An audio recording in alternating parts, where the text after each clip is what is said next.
특히 최근에는 엔터주를 비롯해서 좀 소프트한 기업들, 제조업이 아닌 기업들의 주가가 상대적으로 강세입니다. 반대로 수출하는 기업들, 이 제조업은 좀 타격을 받았다는 이야기인데요.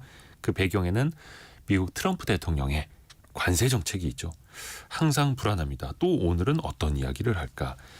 그 불확실성들 같이 한번 이야기 나눠보시죠. 개미숙굴 시간은 오늘 편성을 했습니다. 신영증권 리서치센터 김학균 센터장과 함께합니다. 안녕하세요. 네, 안녕하십니까? 일단 그래도 올해 출발이 나쁘지를 않아요. 물론 네. 지난해 코스피 코스닥이 원체 많이 떨어지긴 했습니다만 세계 네. 꼴찌 수준이긴 했습니다만 그래도 올해까지는 코스피가 한 5%, 네. 코스닥도 한 10% 정도 올랐죠. 코스닥은 아직 뭐 채 2달이 안 됐기 때문에 네. 단기간의 흐름을 가지고 평가하는 거는 뭐 너무도 성급합니다만은 네. 그래도 지금까지로 보면 코스닥은 전 세계에서 가장 많이 오른 쪽에 속하고요. 네. 코스피도 미국 주가 지수들보다 오히려 성과가 더 나을 겁니다. 근데 이제 지금 진행자께서 말씀하신 것 속에 답이 있다고 생각하는데 이제 작년에 많이 밀렸기 때문에 네. 어느 정도는 이제 기저 효과가 좀 작동을 하는 것 같고요. 미국에서도 작년에 많이 올랐던 나스닥은 좀 주춤하고 다우 지수 성과가 좀 낮거든요. 네. 그렇기 때문에 저는 이게 뭐 아주 심오한 큰 변화를 반영하고 있다 이렇게 보긴 힘들지만 네. 우리가 어떤 자산을 사든지 간에 뭐 절대적인 가격이란 게 이제 중요한 거거든요. 뭐 싸면은 여러 가지 악재에 대해서 동감할 수 있고 조그만 호재가 있어도 올라갈 수가 있는데 근데 지금까지는 뭐 조선은 말씀하신 것처럼 계속해서 뭔가 이제 새로운 기회들이 있는 것 같고 뭐 호재라기보다는 어쨌든 작년에 많이 떨어졌다라고 하는 기저 효과가 연초 한국 시장에서 나타나고 있는 것 같습니다. 그리고 또 최근에 이제 트럼프 미국 대통령이 계속해서 이제 관세해가지고 네. 캐나다, 멕시코, 뭐 중국, 또 뭐 유럽, 뭐 여기저기 때리고 있지 않습니까? 네, 네. 그러면 우리 시장은 약간 좀 내성이 어느 정도 좀 있다라고 봐도 될까요? 내성이라기보단 예. 아직 칼을 많이 안 휘둘러서 그런 거 아닌가 생각합니다. 왜냐하면 아직 사정권에 들어가질 않았다. 지금 철강 관세 같은 거 물리었잖아요. 예. 뭐 철강 이제 우리 쿼터가 축소될 수 있을 거다 뭐 이런 우려가 나오는데요. 우리는 미국과 FTA를 맺어서 제한된 쿼터 내에서는 우리가 관세 안 물고 지금 그 교역을 하는 거잖아요. 그렇죠. 한 연 260만 톤까지는 관세 네. 없이 무관세로 통관 근데 이제 뭐 이거였는데. 쿼터를 뭐 좀 줄일 수도 있다 이런 가능성이 다분히 있습니다. 예. 왜냐하면 2019년도 같은 경우도 우리가 한미 FTA가 비준된 게 아마 2011년인가 그럴 거예요. 네, 처음은. 이 미국에서. 근데 그 비준됐을 때는 이제 미국의 트럭 시장 같은 데서 관세를 FTA 맺었으니까 이제 0으로 하기로 했는데 트럼프 집권에서 그거를 아마 정확치 않습니다. 하여튼 2030년 이후로 맞아요. 미루었거든요. 그러니까 충분히 뭐 FTA를 맺었다 그래도 조정이 가능한데 네. 그래서 지금 시장은 전체적으로 작년에 매를 먼저 맞은 기저효과가 있어서 주가 지수는 그래도 올랐는데 포스코홀딩스 주가는 3년 내 최저입니다. 그렇죠. 전 세계 철강주가 다 약해요. 오직 고점 예외는 대비 거의 한 3분의 1 토막 났더라고요. 3분의 1 토막 났죠. 한 예. 70만 원대 갔다 지금 20만 원대 초반인데요. 근데 지금 글로벌 철강주들이 뭐 전체적으로 약한데 US 스틸은 강해요. 미국의 철강 회사죠. 네. 그렇기 때문에 어쨌든 관세 부과에 대해서 금융시장이 나름은 반응을 하고 있습니다. 포괄적으로는 트럼프의 어떤 그 정책에 따라서 뭐 한국의 조선주도 마찬가지고요. 그래서 뭐 이게 전체적으로 내성을 가졌다기보다는 제 생각에는 아직까지는 조금 위태위태한 뭐 추가적인 트럼프 정부의 액션에 따라서 뭔가 또 주가가 좋은 쪽이건 나쁜 쪽이건 반응하는 그런 모습은 나타날 거라고 봅니다. 그래서 예민하게 지금 계속 레이더를 돌려야 되고 네. 그 레이더에 우리가 지금 사정권 안에 들어갈 것 같습니다. 이러면 또 즉각적으로 반응이 나타나겠죠. 그렇습니다. 일단 네. 철강이 가장 먼저 거기에 들어가 있고 철강 이제 뒷부분에 더 한번 이야기를 해볼게요. 우선은 우리나라 시가총액 1위인 삼성전자 이야기를 또 안 할 수가 없는데 뭐 주주분들 막 500만 명이 넘으니까요. 네. 삼성전자가 물론 오늘은 좀 조정이 있습니다만 최근에 그래도 이달 들어서 좀 강세였습니다. 5만 원대 중반까지 올라왔었고 네. 뭐가 좀 달라졌습니까? 일단 뭐 자사주 매입을 발표했던 거, 네. 뭐 이게 어쨌든 뭐 자사주라고 하는 거는 올라갈 때 자사주를 사는 건 저는 좋지는 않은 것 같아요. 우리가 뭐 기업이 자사주 사는 게 좋다라고 평가를 하지만 저는 명백히 기업의 내재 가치보다 저평가됐을 때 자사주를 사는 게 네. 물론 이제 기업의 내재 가치 대비 저평가가 됐냐 안 됐냐는 논란의 영역이죠. 네. 그렇지만은 주가가 계속 올라갈 때 자사주를 사는 행위는 그 돈을 가지고 더 생산적인 때 쓸 수가 있는데 비싸게 주식을 사는 거는 오랫동안 우리 기업 주식을 들고 갈 장기 투자자들이 가져야 될 부를 주식을 사고 파는 단기 트레이더에게 넘겨주는 거니까 실은 비싸게 자사주 사는 행위에 대해서는 저는 굉장히 비판적으로 봐야 된다고 보는데 그렇죠. 그것도 회사 돈인데. 예, 삼성전자는 뭐 고점 대비 반토막에 뭐 이제 사는 거니까 예. 이것 또한 뭐 저평가됐냐 이건 뭐 정답은 없는 거지만 그래도 뭐 자사주를 살 만한 액션인 것 같고 저는 타이밍인 것 같고 제 생각에는 네. 삼성전자 역시 작년에 많이 떨어진 기저효과가 좀 큰 것 같습니다. 그렇죠. 지금 반도체 현물 시장에서 뭐 범용 디램 가격 하락세가 진정이 된 거는 있습니다만은 그래도 올해 반도체 쪽에서 증익이 있을 거냐 감익이 있을 거냐라 그러면은 여전히 뭐 걱정은 많기 때문에 삼성전자 자사주 플러스 역시 작년에 많이 떨어진 데 따른 기저효과 아닌가 생각합니다. 그러니까 2024년보다 올해 실적이 더 나아질 거냐 그냥 그만 할 거냐 여기는 아직 더 봐야겠습니다만 네. 일단 최악은 면하고 있다. 그리고 삼성전자 스스로 회사 돈 그러니까 주주들의 돈으로 회사 주식을 사는 것도 지금 순자산 가치보다 더 싼 지점이니까 네, 네. 어떻게 보면 나쁘지 않은 지점일 수도 있겠고요. 그렇습니다. 또 최근에 보니까 중국 뭐 춘절 때도 그렇고 IT 특히 뭐 스마트폰 수요가 좀 많이 늘었다. 네. 그래서 반도체 수요가 좀 좋아지는 거 아니야? 이런 기대감이 약간 꿈틀하긴 하더라고요. 네, 이제 사실 뭐 우리가 잘 명백히 좋아졌다라고 생각을 하면 네. 주가는 이미 반영해서 많이 올라가 있을 거기 때문에 네네. 사실 주식 투자는 조금 이제 미리 의사결정을 하는 게 필요한데 그런 속성이 있다는 걸 감안하더라도 뭐 아직까지 좋아지는 뭐 아주 분명한 신호가 나왔다 이렇게 평가하기는 중국인 경제 지표들이 너무 혼재돼 있고요. 오히려 전체적으로는 중국 정부가 경기 부양책을 쓰고 한 거에 비하면은 경기 회복 강도가 좀 약한 거 아닌가 뭐 그런 생각입니다. 조금 더 예. 그럼 부양책의 강도랑 비교해 보면 회복의 강도는 아직 좀 미약하고 네. 그래서 와 중국 쪽 경기 그리고 IT 소비가 좋아진다가 아니라 이제 좋아질 수도 있지 않을까? 네, 사실 요 그 정도. 기대감이 중요하긴 한데 근데 어쨌든 우리도 삼성전자 주가에 대해서 또 보면서 생각하는 거는 이 주식이라고 하는 거는 그 기대가 주가에 얼마나 반영돼 있느냐가 참 중요한 것 같습니다. 그렇죠. 좋은데 기대가 많이 반영이 되어 있다 그러면은 좋더라도 기대치보다 조금 좋아진다 그러면 주가가 많이 떨어지고 또 기대치를 많이 충족시키지 못하면 주가가 많이 또 조정을 받는데 반대로 이제 기대가 낮으면 사실 뭐 주식 시장은 웬만한 악재에도 좀 버티는데 지금 뭐 한국 시장이나 삼성전자가 어느 정도는 좀 그런 가격 권역 안에 있는 거 아닌가 그런 생각이 듭니다. 그렇죠. 그래서 지금 시장의 눈높이가 어디에 맞춰져 있는가를 파악하는 것도 굉장히 또 중요하죠. 네. 투자자 입장에서는. 그 얼마 전에 오픈 AI 샘 알트먼이 우리나라 찾아와서 네. 뭐 카카오 쪽도 만나고 삼성전자, SK 하이닉스도 찾아가고 했잖아요. 네. 그러면서 뭔가 대단한 협업이 있나? 물론 이제 카카오랑은 공동 개발을 하겠다라고 이야기를 했습니다만 반도체 측면에서는 자체 인공지능 칩을 설계를 할 건데 생산은 타이완 TSMC에 맡기겠다라는 보도가 나왔더라고요. 네. 삼성하고 SK는 왜 만난 겁니까? 냉정한 판단인 거죠. 냉정한 판단인데 예. 근데 저는 그 엔비디아가 그동안 보여준 행태, 특히 젠슨 황 회장이 보여준 행태 같은 걸 보면은 HBM에서는 SK 하이닉스가 굉장히 잘했잖아요. 뭐 그들도 어쩔 수 없이 SK 걸 써야 하는. 네, 굉장히 잘했어요. 근데 우리가 삼성전자 주주 입장에서는 엔비디아의 젠슨 황 그 회장이 상당히 작년에 희망 고문을 많이 했던 것 같아요. 우리가 삼성전자 훌륭한 회사고 뭐 쓸 수 있다라고 했던 건데 엔비디아 입장에서도 이 주요한 반도체에 대한 공급자가 한 회사만 있다는 건 너무너무 부정적인 거예요. 그렇죠. 거래에 있어서의 주도권의 문제도 있을 수 있고 또 물건을 납품하는 쪽에서 문제가 생기게 되면 또 생산 차질이 발생할 수도 있거든요. 네. 그래서 엔비디아 같은 경우는 어떻게 보면 좀 삼성이 좀 잘해주기를 바라는 면도 있었을 거예요.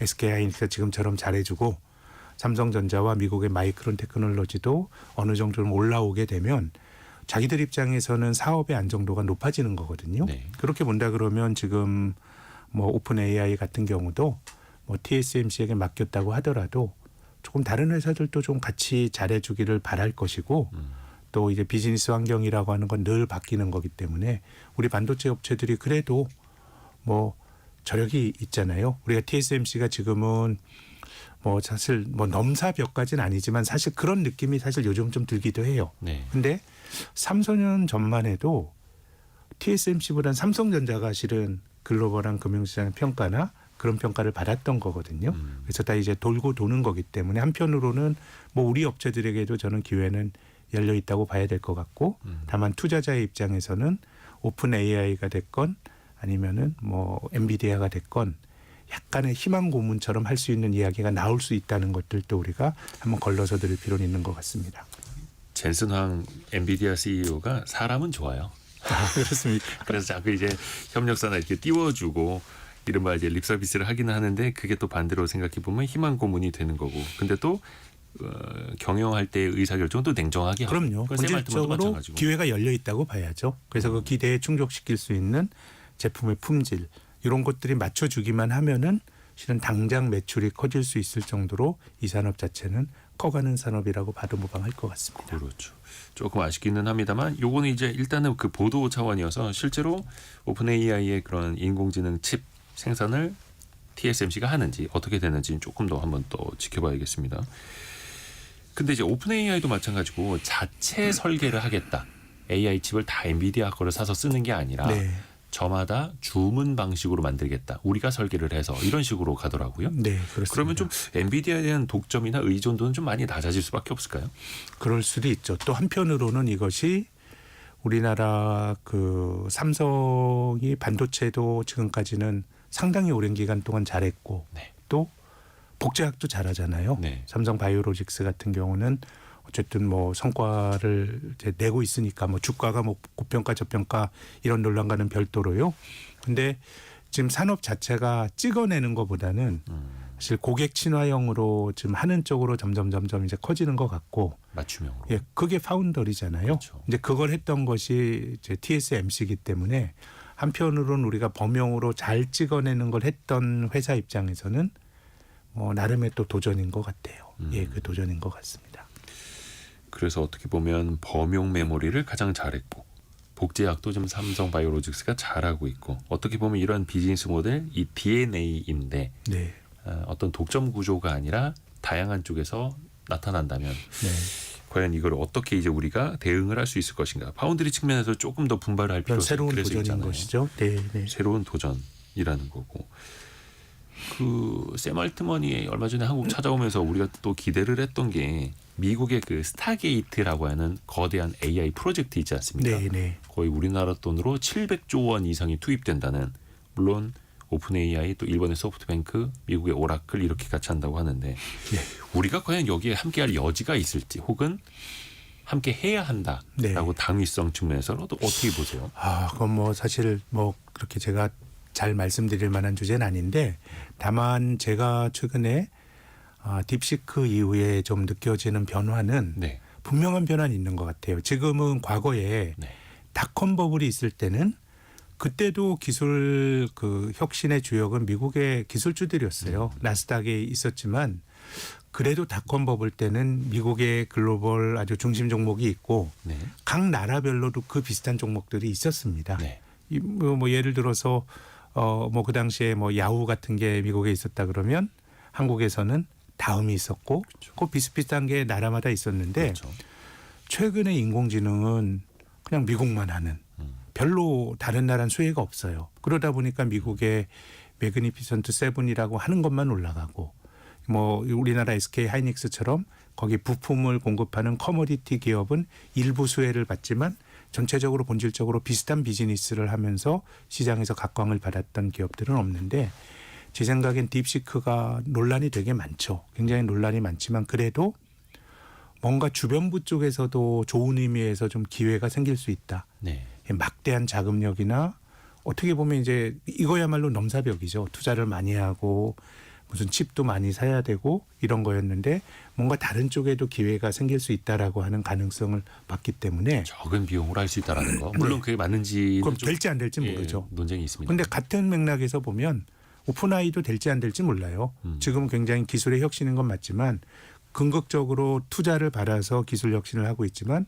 소비자들이 이 서비스를 돈을 내고 구독하면서 많은 돈을 공급해 줬던 투자자들에게 보답할 정도의 돈을 벌지 안 벌지는 사실은 저는 마찬가지라고 생각하거든요. 네. 그래서 지금은 어쨌든 딥시크가 이 던져준 나름의 가능성은 조금 다른 방법으로 싸게 할 수도 있다라고 하는 게 최근에 주가에도 어느 정도는 전 투영이 되고 있다고 생각합니다. 그래서 중국이 정말로 그렇게 저렴한 비용으로 생성형 AI를 성능 좋게 만들어냈다면 네. 우리도 할 수 있는 것 아니냐 이렇게 또 이제 들여다보는 그런 스터디가 막 시작이 되고 있고요. 또 한켠에서는 그거 아니다. 실질적으로는 돈 엄청 썼는데 네.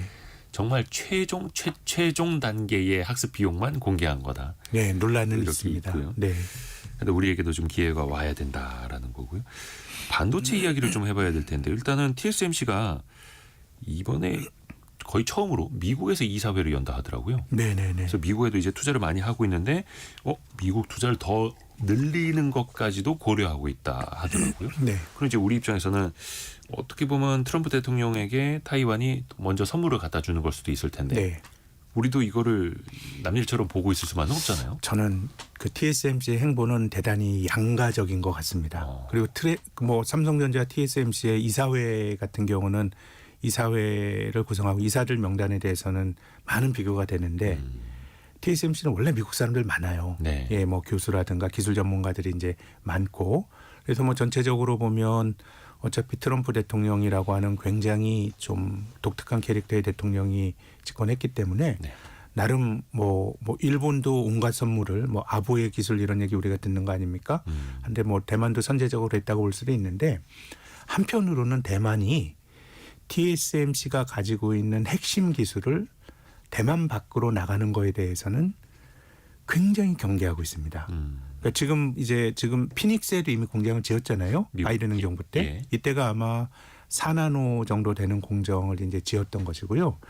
최첨단 공장은 이제 대만에서 지어야 된다라고 하는 입장이 확고합니다. 네. 이제 그 이면에는 이 소위 양안 갈등이라고 하는 본토의 중국과의 갈등이 굉장히 커지다 보니까 TSMC 공장이 대만에 있어야 되는 게 자기들의 생명줄이라고 하는 생각도 굉장히 강한 것 같아요. 네. 그렇기 때문에 지금 뭐 어쨌든 TSMC가 돈도 그동안 많이 벌었기 때문에 미국과 협력하는 제스처의 한 축도 있고 또 핵심 기술은 대만 땅에 놔둬야 된다라고 하는 또 당위성도 있고 그래서 대만 정부가 특정 수준 이상의 기술을 가진 공장을 해외에 짓는 데는 아마도 이 기업 이사회가 결정할 게 아니고 대만 정부의 승인을 받아야 되는 그런 그 법도 아마 만들었을 거예요. 그렇기 때문에 지금 대만은 굉장히 좀 여러 가지 양가적인 면이 있다는 생각이 드네요. 복잡한 거죠 머릿속이. 네, 네. 말씀하신 것처럼 미국은 특히 트럼프 대통령은 거래의 기술, 일본은 아부의 기술, 예. 대만 같은 경우에는 이 양쪽을 다 이제 신경 쓰면서 네. 어떻게 해야 할 것인가. 사실 우리가 가져야 하는 포지션도 좀 대만과 좀 비슷한 것 아닙니까? 좀 아부는 너무 비하하는 것 같고 자기를 잘 판단하는 눈치의 기술은 참 요구되는 것 같습니다. 아이고, 그 처세술이 정말 중요할 수밖에 없는 약간 이게 좀 안타까운 현실이기도 하고요. 네. 트럼프가 또 언제 어떻게 반도체에도 관세를 부과할지도 지켜봐야 할 테고 이거는 거의 나중에 반도체에도 부과할 거다라고 이미 또 예고는 해놓은 상황이어서 그러니까 말입니다. 네. 방식과 그 시기가 또 걱정이 되는 거죠. 미국의 빅테크 이야기 좀 해볼까요? 역시나 테슬라가 한동안 정말 주가 잘 나가다가 네. 한 400 몇십 달러까지 올라갔다가 최근에는 300달러대 중반까지 훅 떨어졌는데 거의 일주일 동안만 한 15% 이상 빠졌더라고요. 네, 네. 일론 머스크가 트럼프 대통령 당선 직후에 정말로 핫스타로 떠올랐는데 이제는 반대 세력도 적도 정말 많아지더라고요. 네, 네. 그게 또 주가에도 반영이 되는 거고. 그럼요. 예, 뭐 오픈 AI 인수 뭐 하겠다 이런 얘기를 하니까 네. 오늘 새벽에 우리 시간으로 이제 뉴욕 증시 거래에서 6% 밀렸거든요.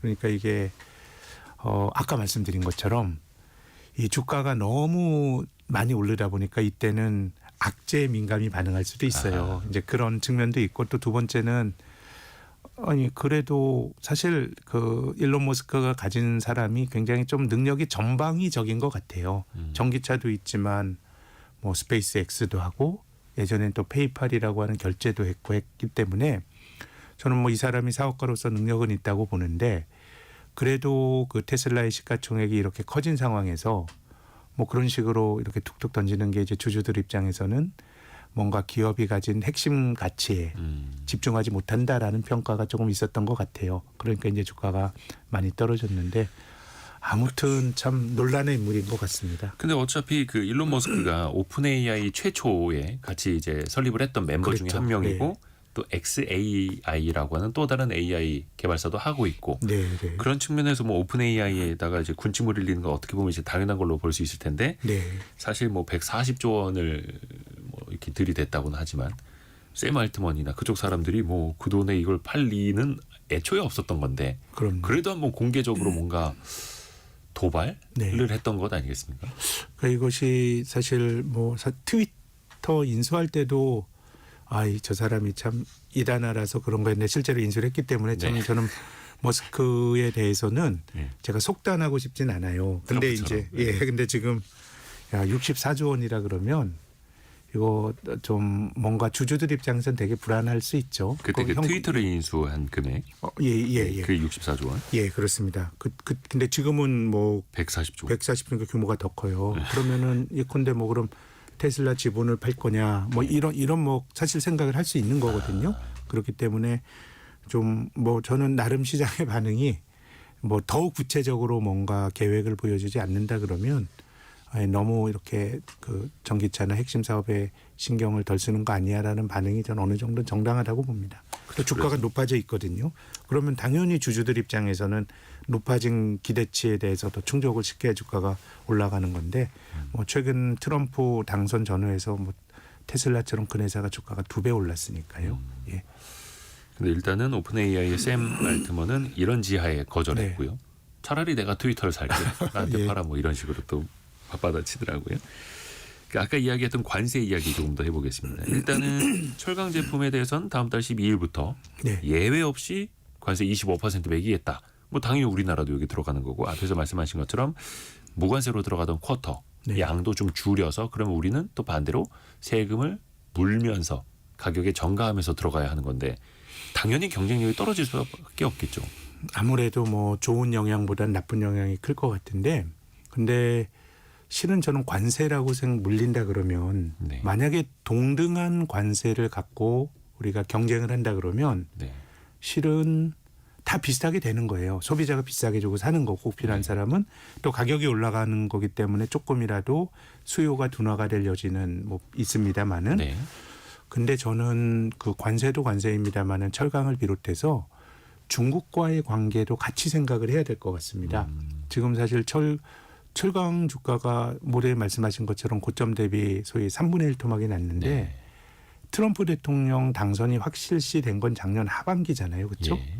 그럼 그전에 주가가 빠졌어요. 그럼 그게 뭐냐라고 생각해 보면 저는 중국이라고 봅니다. 중국이 생산이 많고 또 약간은 덤핑식의 그 반칙도 하고 중국 내에서 과잉 생산된 네. 걸 정말로 저렴하게 막 각국으로 밀어내게 하는 거죠. 근데 그러다 보니까 뭐 최근에 이 글로벌 사우스라 그래서 이 제3세계라고 말할 수가 있겠네요. 그래도 브라질이나 이런 나라들은 좀 중국과는 좀 친화적인 미국 네. 중심의 세계 질서에 대해서 문제의식을 갖고 있는 나라들인데 뭐 인도는 원래 뭐 중국과 좀 사이가 좀 안 좋긴 합니다만은 이런 글로벌 사우스에 속하는 나라들도 작년도에 중국에 대해서 좀 비판을 많이 했어요. 이게 제 생각에는 이 소재 산업재에 대한 밀어내기 영향이 좀 있었다고 보거든요. 그렇게 본다 그러면 관세도 관세입니다만은 좀 이제 우리 상당수의 산업들은 중국과의 경쟁력 이런 것들을 한번 같이 검토를 해봐야 되는데 그런 점에서 보면 이제 철강 같은 경우는 좀 이중고라고 말할 수가 있겠죠. 물론 이제 이 주가가 뭐 그래서 3분의 1 토막이 났어라고 생각을 하면 이게 제가 투자에 대해서 말씀드린 건 전혀 아니고요. 뭐 가치는 그 나쁜 거를 주가가 더 많이 반영할 수 있을 수도 있기 때문에 이거 우리가 알 수는 없고 다른 영역인데 어쨌든 비즈니스 환경 자체는 조금 뭐 나빠지는 뭐 중국과 미국이 양쪽에서 공격을 하고 있다고 봐야 되거든요. 근데 우리 철강 수출은 더 이상 중국에서 통하지를 않고 예. 경쟁력이 없고 미국으로 가도 이제는 더 비싸게 팔아야 돼서 미국 내 기업들을 보호하려는 그런 트럼프 정책 앞에서 또 힘이 빠질 수밖에 없고 또 거기 이제 진출해 있는 자동차나 가전제품 기업들도 더 비싸게 철강 제품을 사서 써야 하는 그런 처지잖아요. 네, 아니면 그렇습니다. 미국산을 사야 되는 거고요. 그럼 또 여기서도 이제 수익성 문제가 또 발생할 수도 있을 테고요. 그 트럼프 대통령이 이제 또 유럽 쪽하고도 부딪힐 것 같아요. 네, 그렇습니다. 그 상호 관세 이야기를 잠깐 꺼냈습니다. 상대방이 우리에게 관세를 부과하지 않으면 우리도 가만히 있을 거다.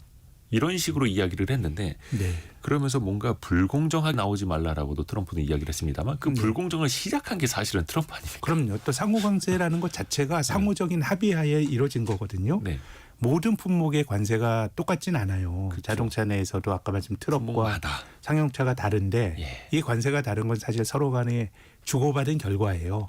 미국으로 수출할 때 관세가 높다 그러면 유럽에서는 다른 차종에 대한 관세를 또 미국보다 높게 받을 수가 있는 거거든요. 그러니까 미국에서는 트럭 시장이 중요하니까 트럭은 우리가 고율의 관세를 매겨야겠어. 그런데 승용차는 좀 낮춰줄게. 네, 근데 유럽은 또 뭐 그 반대로 할 수도 있는 거고.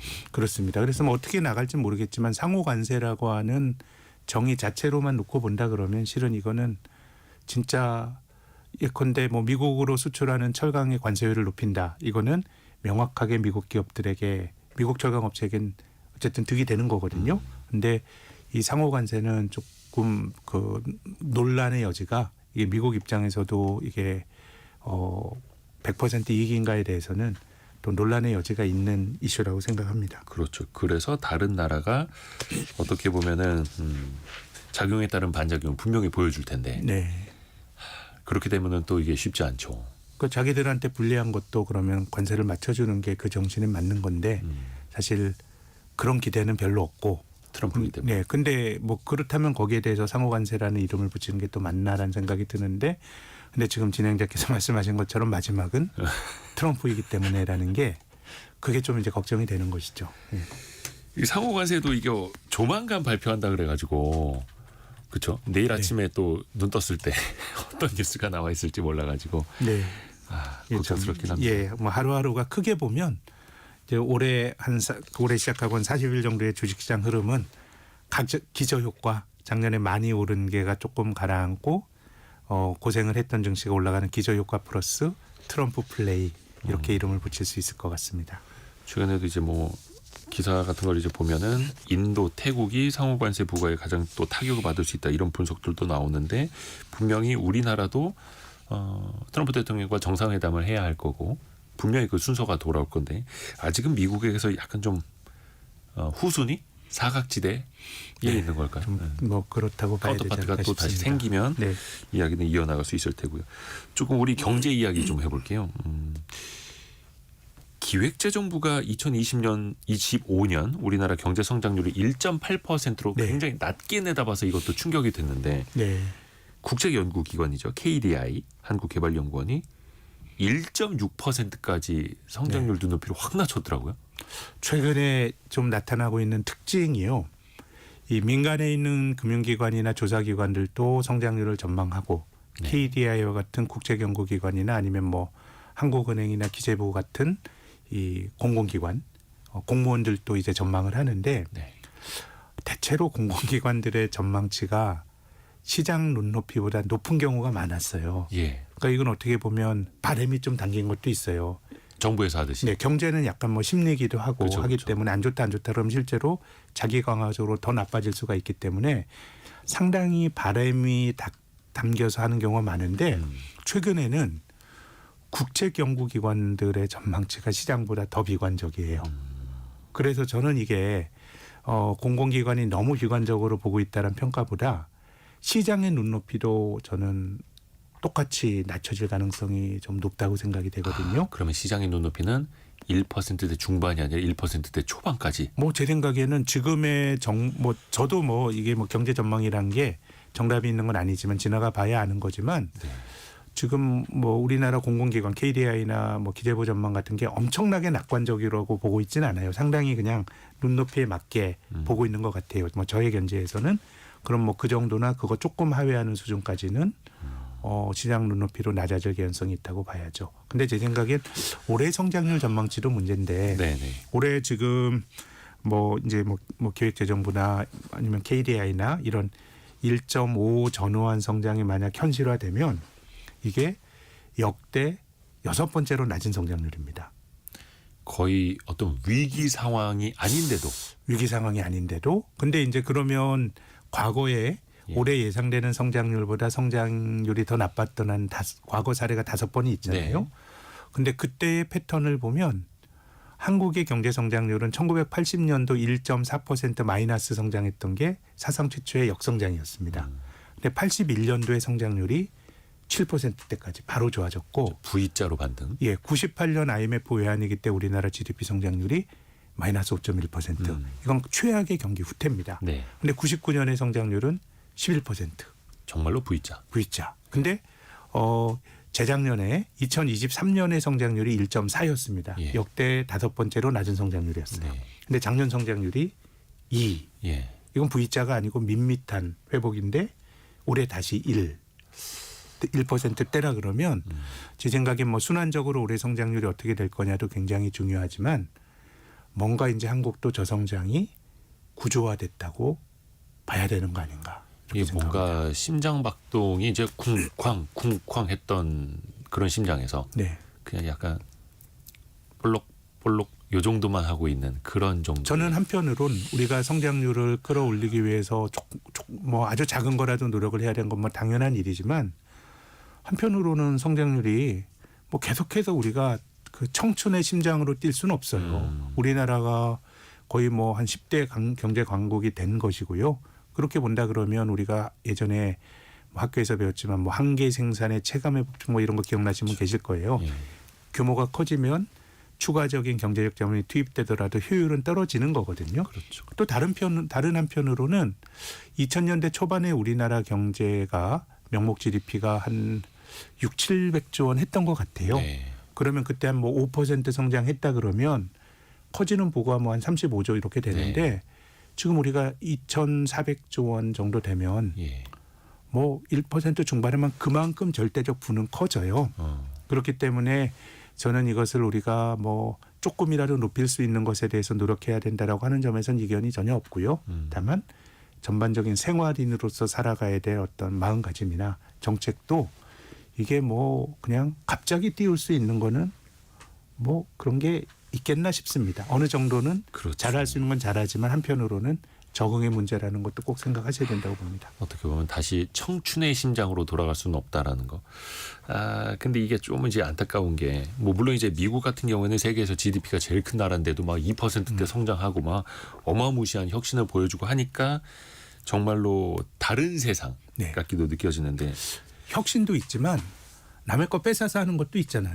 보호무역도 그렇고 바이든 행정부 때부터 예. 밸류체인을 우리 땅에서 지어하는 거니까 예. 그래서 지금 전 세계 경제가 미국만 빼면은 실은 다 어려워요. 미국만 유럽이나 뭐 한국이나 일본이나 그렇기 때문에 저는 너무 패배주의에 뭐 사로잡힐 필요도 없고 또 너무 안 좋아해서도 안 됩니다만은 저는 어느 정도는 적응이 좀 필요한 이슈다라고 저는 생각합니다.